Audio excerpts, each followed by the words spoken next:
Bienvenue à toutes et à tous, je suis Marius, j'espère que vous allez bien.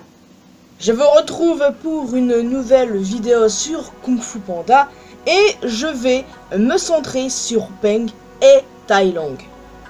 Attention, je tiens à préciser qu'aucune des séries Kung Fu Panda n'est canon, mais comme j'essaie de trouver de la place pour tout le monde dans mon headcanon principal de l'univers de Kung Fu Panda, comme je le fais avec le Roi Lion, eh bien c'est nécessaire.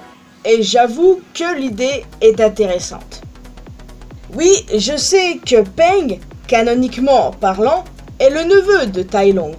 Mais en vrai, cela n'a pas vraiment de sens quand on y réfléchit. Tai Lung était un orphelin, sa seule famille était Shifu. Dans une précédente vidéo sortie il y a 2-3 ans à peu près, je l'ai justifié de deux façons différentes. Ses parents auraient pu être pauvres, puis avoir un deuxième enfant, une fois mieux financièrement, et n'ont jamais osé récupérer leur premier-né qu'ils avaient abandonné pour des raisons évidentes.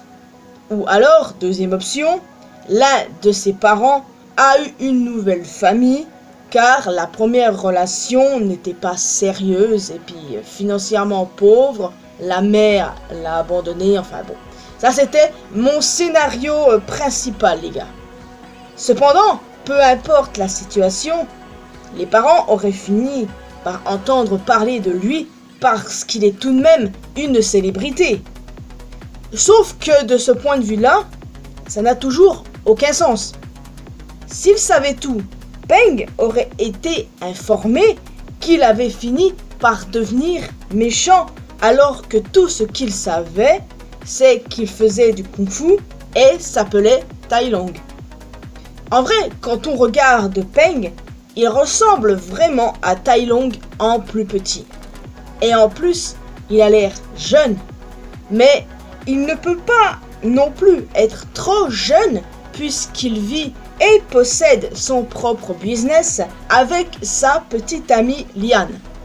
Tai Lung a passé 20 ans en prison, il pourrait donc avoir 19 ou 20 ans.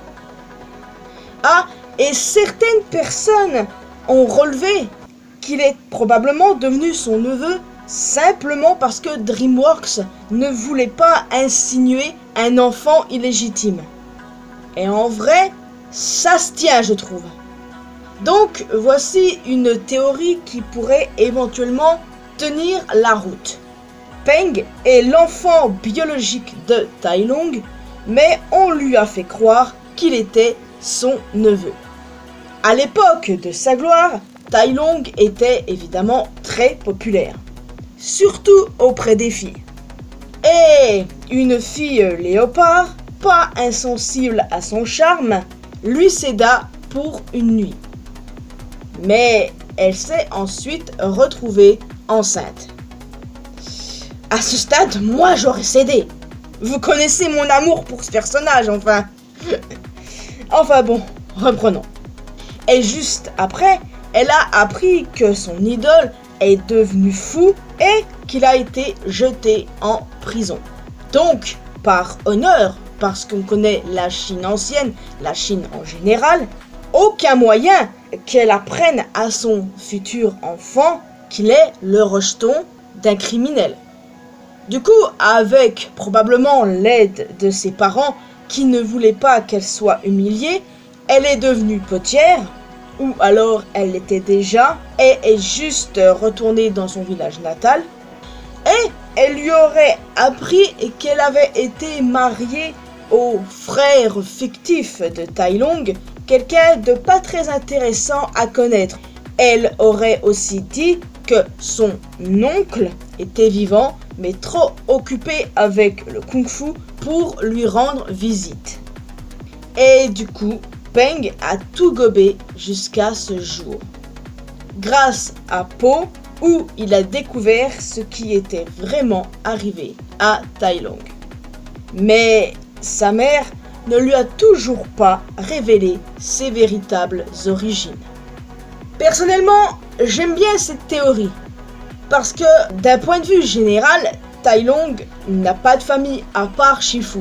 Alors, bien évidemment, il a des parents biologiques, hein, forcément. Mais en soi, rien n'aurait pu montrer que Tai Lung avait un frère ou une sœur. Mais n'empêche que tout ce scénario demeure bizarre. À la limite, ils auraient clairement pu en faire son fils, mais à la place, ils en ont fait son neveu et niquent la cohérence. J'ai changé des choses sur Tai Lung dans mon headcanon, notamment sur sa mère. Voici Maître Léopard des Neiges, ancienne membre des 5 Cyclones, rencontrée également, comme Peng, dans la série L'Incroyable Légende. Elle a abandonné son fils en pensant que Shifu était la bonne personne. Je sais pas si je l'avais mentionné dans ma précédente vidéo, mais mine de rien ça a du sens. Si elle connaissait Shifu, elle pensait que c'était la meilleure personne pour s'occuper de son fils. Enfin bon, quoi qu'il en soit, j'ai créé mon propre headcanon autour de Tai Lung. Et honnêtement, c'est moins le bordel que mon précédent headcanon où j'essayais de trouver quelque chose qui ferait bien de Peng, le neveu de Tai Lung. Donc, pour le coup, faire de Peng le fils de Tai Lung à la place, ça me facilite la tâche, j'avoue.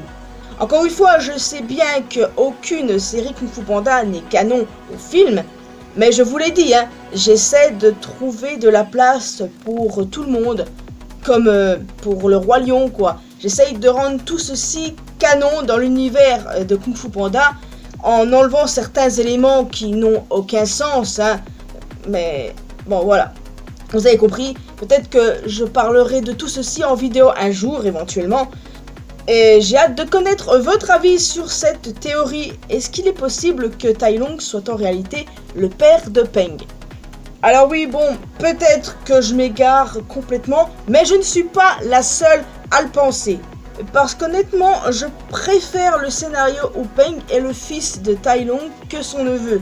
Parce qu'effectivement, si c'est son neveu, bah là, c'est un petit peu n'importe quoi pour le coup, alors ouais, c'est mieux de faire de lui son fils.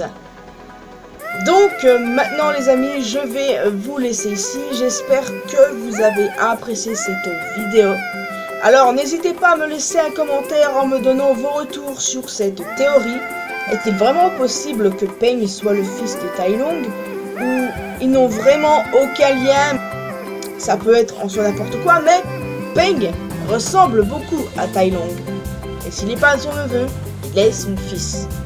Donc, en plus d'un commentaire, n'hésitez pas à laisser un petit pouce bleu, ça fait toujours plaisir. Vous pouvez me retrouver sur mes réseaux sociaux, les liens sont bien évidemment dans la description. Et le plus important, abonnez-vous à cette chaîne ainsi qu'à ma chaîne secondaire pour qu'on puisse se retrouver dans une prochaine vidéo. Et n'oubliez pas d'activer la cloche notification.